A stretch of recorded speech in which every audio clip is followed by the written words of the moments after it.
My brothers and my sisters, let me begin by telling you something that may disturb your comfort, but ignite your calling. There is something deeply spiritual and profoundly strategic about the way God uses isolation as a necessary part of your preparation. We often pray for promotion, elevation, favor, and open doors. But what we forget is that before God trusts you with exposure, He tests you in isolation.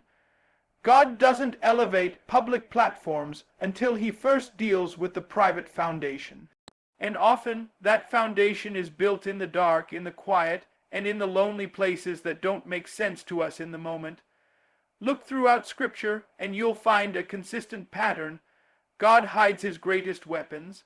Before He releases, He refines. Before He presents, He purifies. Before He reveals, He conceals. You may be wondering why people are walking away, why you feel misunderstood, or why the doors aren't opening yet. It's not because God has forgotten you. It's because He's protecting what's precious inside of you. There's something on your life so significant that God has to preserve it in silence before He unveils it in the spotlight. You think you're being rejected, but you're really being reserved. You feel like you're being overlooked, but you're actually being overprepared. Sometimes being alone isn't about being unloved. It's about being undistracted. You see, when God is about to do something major in your life, He'll reduce the noise so you can hear Him clearly. He'll remove certain people, strip away certain comforts, and close certain doors, not to punish you, but to prepare you. Because if He lets you get elevated too soon, you'll collapse under the weight of the calling. God doesn't build on shallow ground. He builds in deep places, and deep work can't happen in crowded rooms. That's why He'll isolate you. Not to make you feel less than, but to make you more than what you've ever been. Because there are some things you can only learn in the wilderness.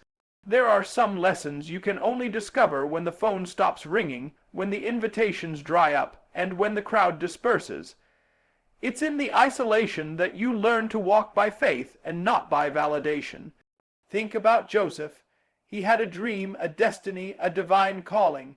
But his journey took him through betrayal, slavery, and prison before he ever wore the crown.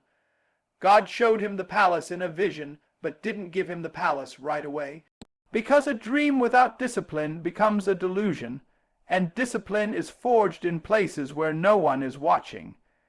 If Joseph had been promoted prematurely, he would have lacked the humility, the integrity, and the wisdom to handle leadership with grace.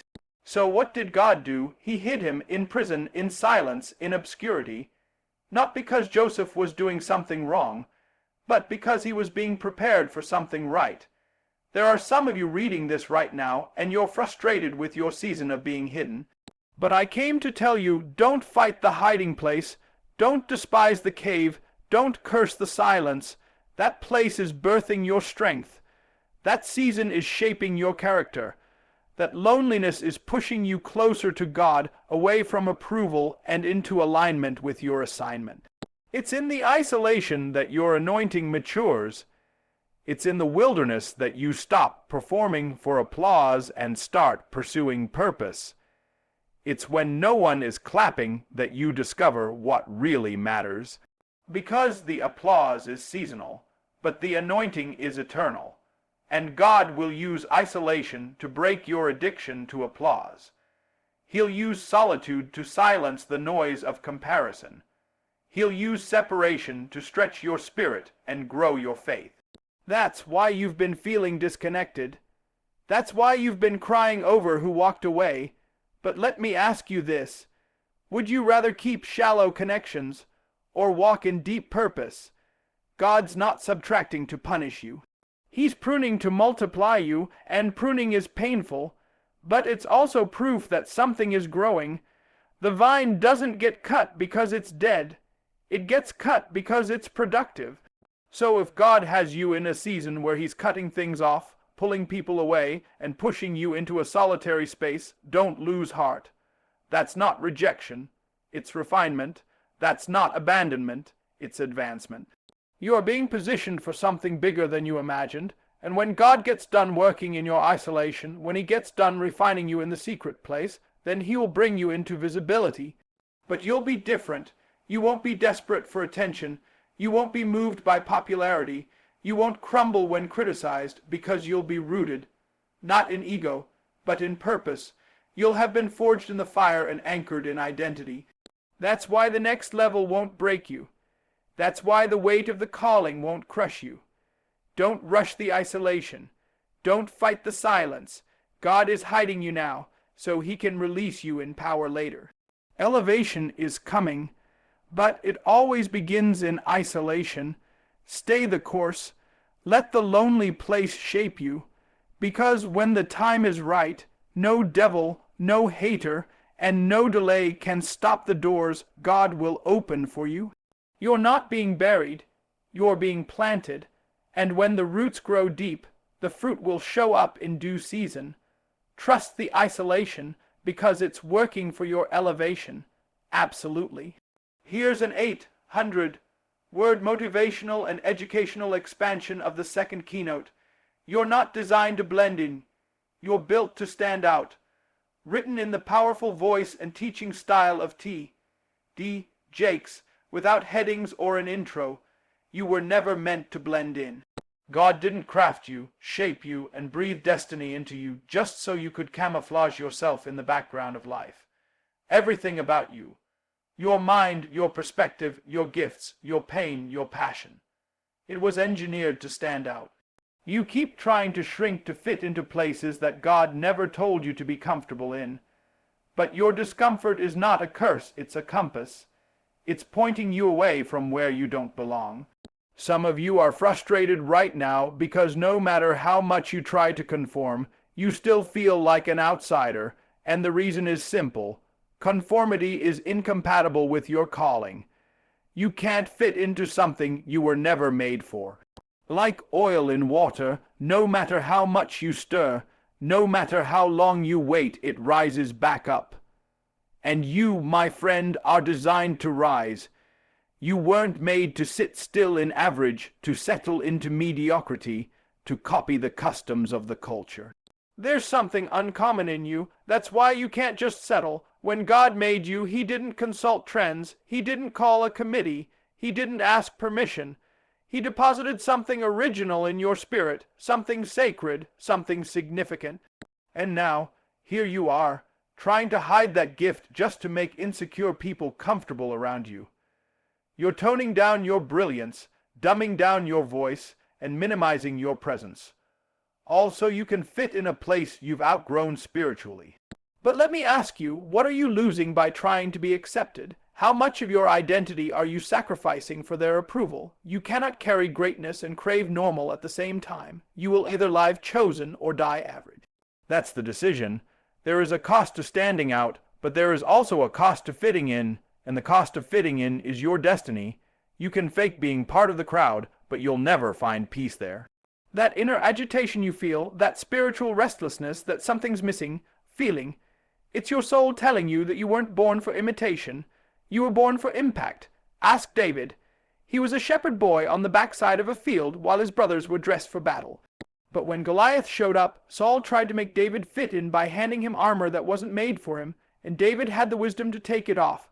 Some of you are walking around in someone else's expectations, someone else's identity, someone else's voice. You're wearing armor that looks good but doesn't fit right. That's why you're heavy. That's why you're frustrated. That's why you feel off balance, because you weren't made to walk in their shoes. You were made to run in your own lane. Standing out means being misunderstood. It means being lonely at times. It means people will question your motives, your methods, and your mindset. But hear me when I say, silence doesn't mean absence. Just because people don't understand you doesn't mean God doesn't back you. In fact, the more heaven trusts you, the less people may recognize you. Because divine assignments don't come with public announcements. The world celebrates the unique, but only after it resists it. They didn't clap for Noah while he was building the ark. They thought he was crazy. They didn't cheer for Jesus when he started his ministry. They called him blasphemous. They didn't understand Esther when she walked into the king's chamber uninvited, but that didn't stop any of them, and it shouldn't stop you. You were not born to be invisible. You were born to make a mark. You were not created to follow the crowd. You were chosen to shift the crowd. You are not just another voice. You carry a sound that breaks cycles, but you will never hear that sound clearly as long as you're trying to be an echo. You can't lead while blending. You can't heal while hiding. You can't rise while reducing yourself to fit. God has people assigned to your uniqueness. There are ears that can only hear your voice. There are problems that can only be solved by your gift. But if you keep shrinking, they'll never find you. If you keep conforming, they'll miss the breakthrough that was supposed to come through you. You owe the world the real you, the unedited, unfiltered, unapologetic version of who you truly are. The version that heaven designed, not the version that culture demanded. You weren't called to be popular. You were called to be purposeful. And purpose doesn't need a crowd to be powerful. When God called Moses, he did it in a desert. When he called Paul, it was on a dusty road. When he called David, it was in a pasture. Nobody was cheering. No one was posting about it. But heaven was watching. And heaven is watching you right now, waiting to see if you will be bold enough to step away from the crowd and walk toward your calling. You're not here to blend in. You're here to blaze a trail. You're not here to imitate. You're here to innovate. You're not here to disappear into sameness. You're here to disrupt systems. God didn't just give you a seat at the table. He gave you the power to build the table, but you have to stop hiding. You have to stop downplaying the fire inside of you just to get applause from people who don't even know your assignment. This is your moment to rise, to say no more shrinking, to decide I will no longer blend into what I was called to change. This is your moment to stand out, because what God put in you is too rare to be hidden, and the world doesn't need a shadow of someone else. It needs the light that's already inside of you. You've spent too much of your life asking God to take away what he intentionally gave you. You've been begging him to remove the very thing that makes you different, the very thing that separates you, the very thing that causes you to stand out. But what if I told you that what you've been calling a burden, God calls a blueprint? What if the thing that's made you feel like a misfit is actually the fingerprint of your assignment? We live in a world that idolizes similarity and labels anything unfamiliar as strange. The culture teaches us that success looks like assimilation, that blending in means belonging, that the path to peace is paved with the comfort of being like everyone else. But that's not the kingdom. The kingdom doesn't move in crowds. It moves through the chosen. God doesn't use copies. He uses contrasts. He takes the thing that doesn't fit and shows the world how he can use it to break the mold. Some of you have been fighting your difference because people don't understand it. And because they don't understand it, they fear it. And because they fear it, they reject it. But rejection is not the absence of value. It's the evidence of calling. You were never meant to be understood by everybody. When God designed you, he didn't run your purpose by public opinion. That's why they don't get it. That's why they talk behind your back. That's why they try to box you in. Because when people can't categorize you, they try to contain you. You think the tension in your life is a problem, but it's actually proof. Proof that what's on your life is not common. Proof that your presence disrupts patterns. Proof that you were created to cause shift, not create comfort. And shift always brings resistance, but resistance doesn't mean you're wrong. It means you're right where you're supposed to be. You're not cursed. You're not broken. You're not lost. You're different. And that difference is not a mistake. It's an assignment. God has a track record of using those who didn't fit in. Moses had a stutter. David was the youngest and least likely. Esther was a Jewish orphan in a Persian palace. John the Baptist wore camel's hair and ate locusts. Jesus was born in a manger in obscurity. Nobody saw them coming. Nobody expected them to rise, but their difference was the stage for God's glory. Their peculiarity was precisely what heaven needed to accomplish something the world had never seen. Stop apologizing for the way God made you. Stop explaining your vision to people who don't have the capacity to carry it. Stop dumbing down your ideas, your voice, your identity, just to make the room more comfortable. If the room can't handle your difference, it's not your room. If the circle mocks your uniqueness, it's not your circle. You have to be bold enough to be different, brave enough to be misunderstood, strong enough to walk alone if necessary, because sometimes difference walks alone before it leads the crowd. That thing in you that doesn't go with the grain, that's your oil. That sense that you're not quite like everyone else, that's your fire. And the enemy wants you to believe it's a flaw because he's terrified of what will happen when you finally embrace it. You've been praying for breakthrough, but breakthrough doesn't come through imitation. It comes through authenticity, and authenticity starts with owning your difference. The truth is, you were never meant to blend. You were meant to build. You weren't created to fit into existing systems. You were designed to create new ones. You were chosen to introduce what has never been seen before, but you can't do that wearing a mask. You can't do that living to be liked. You can't do that playing small to protect fragile egos around you. If you're going to walk in your assignment, you're going to have to own your difference. You're going to have to carry it with boldness. You're going to have to walk in rooms and know, I may not be like anyone here, but I belong because God sent me here. And hear me, your difference will make some people uncomfortable, but it will also make others free. There are people waiting for your voice, waiting for your example, waiting for someone who looks like them, thinks like them, walks like them, and still thrives. Your life is not just about your fulfillment. It's about your fruit, and fruit doesn't grow in sameness. It grows when we lean into our design.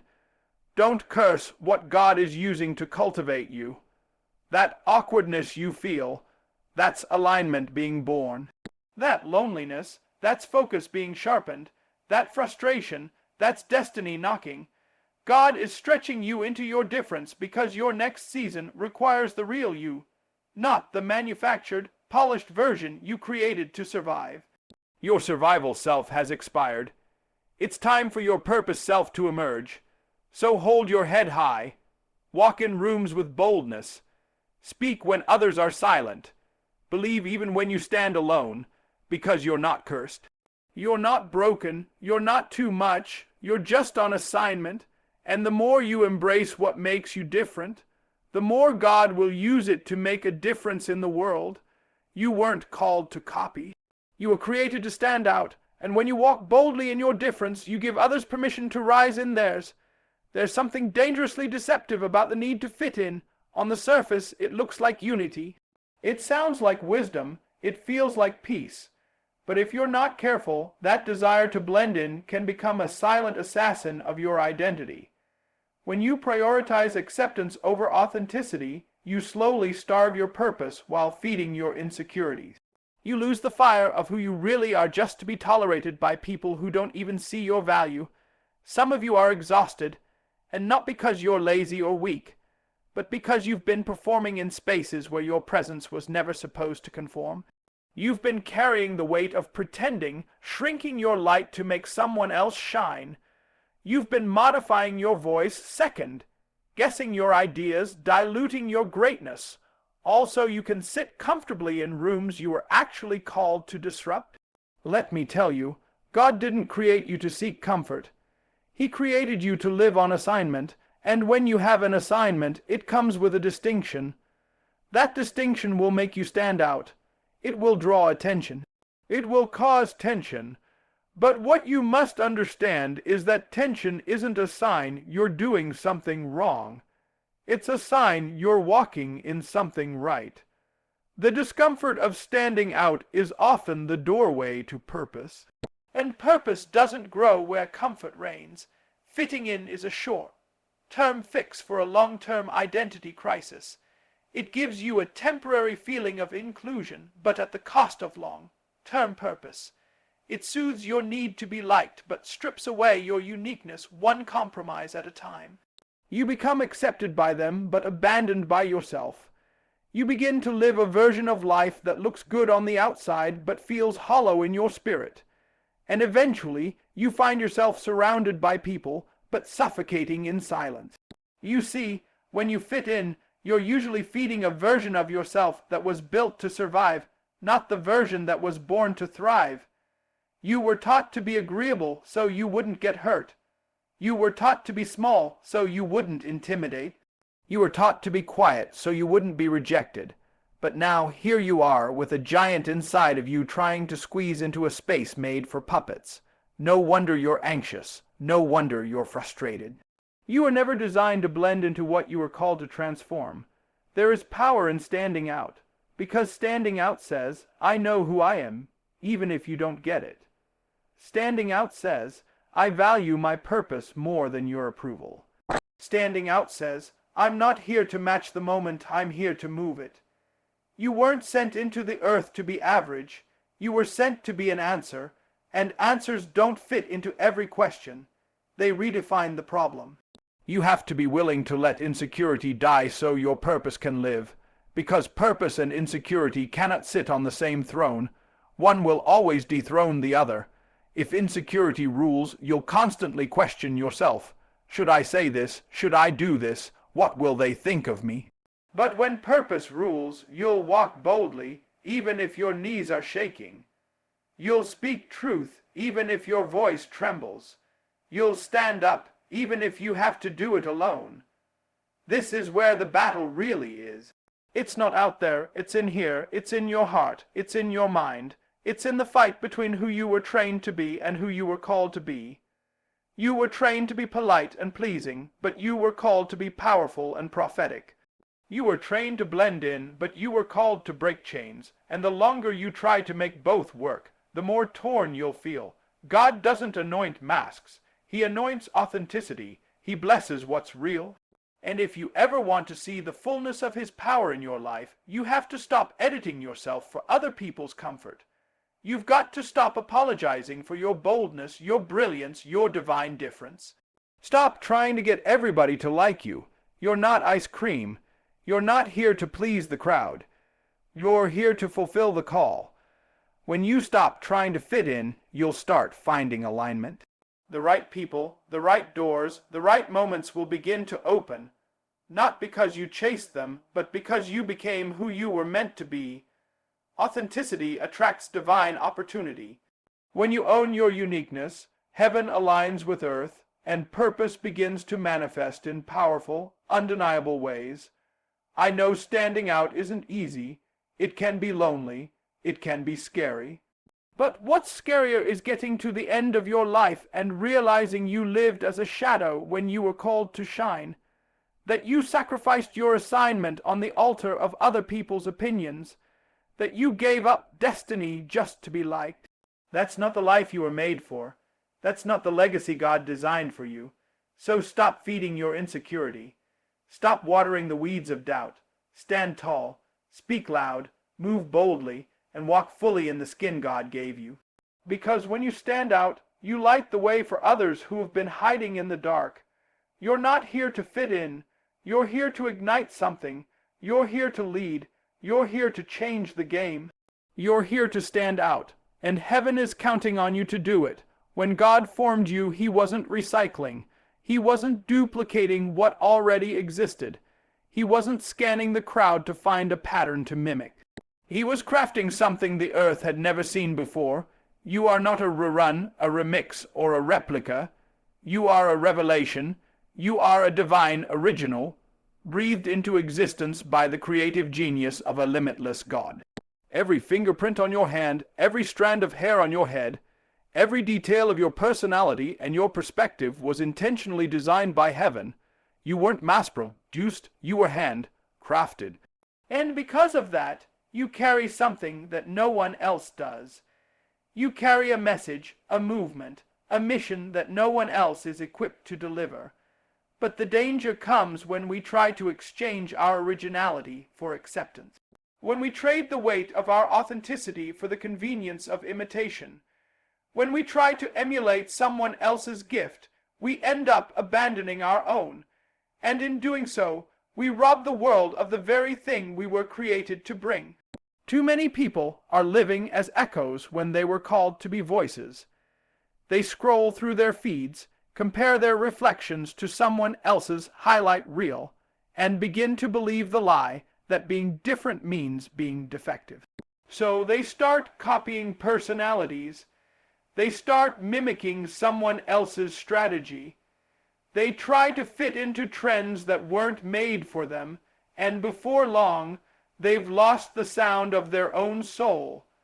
But God didn't bless who you're pretending to be. He only anoints who he actually created.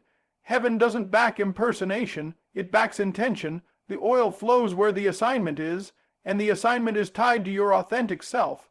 You can be inspired by others, yes. You can learn from others, but the moment you abandon your voice to echo theirs, you disconnect from the power of your own purpose, because there is no grace for imitation. The grace rests on the real you. Have you ever wondered why the things you try to copy don't work for you the way they work for someone else? It's because the anointing that flows on them was custom, made for their call, not yours. God doesn't run a cloning center in heaven. He runs a design studio, and when he made you, he broke the mold. That's why your story is different. That's why your journey took turns others didn't understand. That's why your thoughts, your creativity, your pain, and your resilience all seem to go against the grain. Because you were shaped by the hand of the original Creator to be a kind expression of his glory. The danger of this generation is that we're being conditioned to copy before we're taught to create. We've been told that success looks like sameness, that if you just follow the formula, if you just act like them, dress like them, talk like them, you'll get the same results. But let me tell you, what works for them will never fulfill you, because fulfillment doesn't come from imitation. It comes from alignment with what God put in you, not what he put in them. That's why comparison is a killer. It doesn't just make you feel less than. It makes you forget who you are. You begin to question your value, not because you're not valuable, but because you've stopped measuring yourself by purpose and started measuring yourself by popularity. You don't need more followers. You need more faith to believe that God didn't make a mistake when he made you, that your sound is needed, your voice is necessary, your gift is not optional. There's a gap in the earth that only you can fill. Let me remind you, Moses wasn't like Joshua. Ruth wasn't like Esther. David wasn't like Solomon. Paul wasn't like Peter. God never repeats himself. He evolves his glory through every unique vessel. So stop trying to copy someone else's walk and start embracing your own.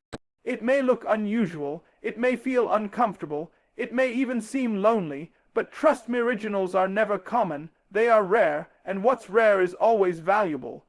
You have to come to a place where you decide, I would rather be rejected for being real than celebrated for being a copy. Because applause is temporary, but purpose is eternal. When you live in your truth, when you honor your design, when you embrace your difference, you align yourself with heaven's plan. And that alignment will produce opportunities, breakthroughs, and favor that imitation could never access. There's someone waiting on the other side of your authenticity. Someone who needs to hear your voice, not your version of someone else. You, with your tone, with your story, with your journey. You don't have to try to fit into the mold. You were called to break it. The chains you're meant to shatter, the atmosphere you're meant to shift, the souls you're meant to awaken, none of it will happen if you keep hiding behind the mask of imitation. Step into who you really are. Let the world see the raw, unrehearsed, unfiltered you, because heaven doesn't use carbon copies. It works through originals. And when you walk in the fullness of your unique design, you unlock the power of divine purpose. Don't dim your light to match someone else's shadow. Let God shine through you, the one he made, the one he chose, the one he's been preparing all along. So now we've walked through it, line upon line, truth upon truth, layer upon layer. And if you've been listening with your spirit and not just your ears, then something inside of you has already started to shift. Because the truth is, you were never called to be ordinary. You were never called to just exist. You were never sent here to fit neatly into categories, to blend into the crowd, or to mimic the movements of others. You were sent here to stand out. You've cried over the isolation, but now you understand. It wasn't punishment, it was preparation. You've wrestled with why you feel so different, but now you see it's because difference is your divine assignment. You've struggled with fitting in, trying to be accepted, trying to feel enough, but now you know. Fitting in feeds insecurity, while standing out feeds purpose. And purpose is why you're here. Every tear, every misunderstanding, every rejection, every season where you felt like the outsider. It was all heaven's way of shaping you, of molding you, of setting you apart. Because God doesn't elevate carbon copies, He elevates originals, and you, my friend, are fearfully and wonderfully made. You carry a sound that hell is afraid of. You carry a presence that can shift rooms. You carry an answer the earth is groaning for, but you will never walk in that power until you stop trying to fit in. It's time to let go of the craving to be accepted by the crowd and start chasing the call of God on your life. It's time to stop living in the shadows of someone else's spotlight and realize your light was never meant to be dimmed. You were born to be different. You were born to shine. You were born to lead. You were born to stand out. So walk boldly, speak confidently, create freely, lead fearlessly, own your difference, embrace your calling, and remember this: you're not here to fit in, you're here to take territory, you're here to carry legacy. You're here to fulfill divine purpose. The world doesn't need another copy. The world is waiting for you. Now rise up and be who God created you to be. You're not here to fit in. You're here to stand out, shake the system, and shift the future. Amen.